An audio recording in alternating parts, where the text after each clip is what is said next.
اللہم انی اعوذ بک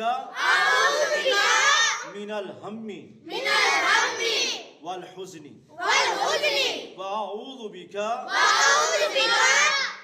من العجز والکسل واعوذ بک من الجبن والبخل واعوذ بک من غلبۃ الدین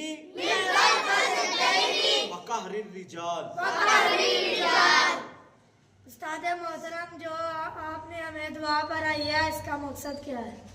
جی، یہ دعا جو ہے حضرت ابو سعید خدری رضی اللہ تعالیٰ عنہ آپ ارشاد فرماتے ہیں کہ ایک دفعہ ایک صحابی انصاری جن کا نام تھا حضرت ابو امامہ رضی اللہ تعالیٰ عنہ، وہ مسجد میں آئے، بڑے پریشان حال تھے، تو ادھر سے کریم آقا صلی اللہ علیہ وسلم بھی تشریف لے آئے۔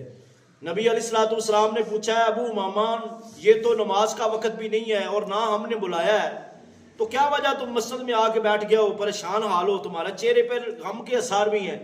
عرض کی یا رسول اللہ صلی اللہ علیہ وسلم، بہت پریشان حال ہوں، بڑی مصیبت زدہ ہوں، میرے اوپر اتنا قرضہ ہے کہ میرے سر کے بالوں سے بھی زیادہ قرضہ ہے، میں مقروض ہوں، قرضے میں پھنسا ہوا ہوں۔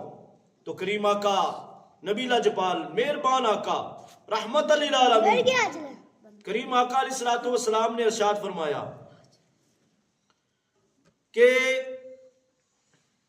اے میرے صحابی، ہے تمہیں ایک وظیفہ بتاتا ہوں، تم یہ پڑھو، اگر زمین اور آسمان کے درمیان سونے کے برابر بھی تمہارا قرضہ ہوا تو اللہ وہ بھی ادا فرما دے گا، سبحان اللہ، تمہارا قرضہ اللہ اتار دے گا۔ تو اس نے عرض کی ہاں یا رسول اللہ مجھے بتائیں۔ کریم آقا صلی اللہ علیہ وسلم نے یہ وظیفہ بتایا، یہی جو میں نے آپ کو دعا پڑھائی ہے۔ تو ابو سعید خدری رضی اللہ تعالیٰ عنہ فرماتے ہیں کچھ دنوں بعد ہم نے ابو امامہ سے پوچھا کہ ابو امامہ کیا بنا پھر تمہارے قرضے کا؟ اس نے کہا مجھے اللہ کی عزت کی قسم ہے، میں نے جب سے وظیفہ شروع کیا ہے میرے سارے غموں کا مداوع ہو گیا ہے، میرے پریشانیاں بھی دور ہو گئی ہیں اور اللہ نے میرا سارا قرضہ بھی ادا فرما دیا۔ سبحان اللہ۔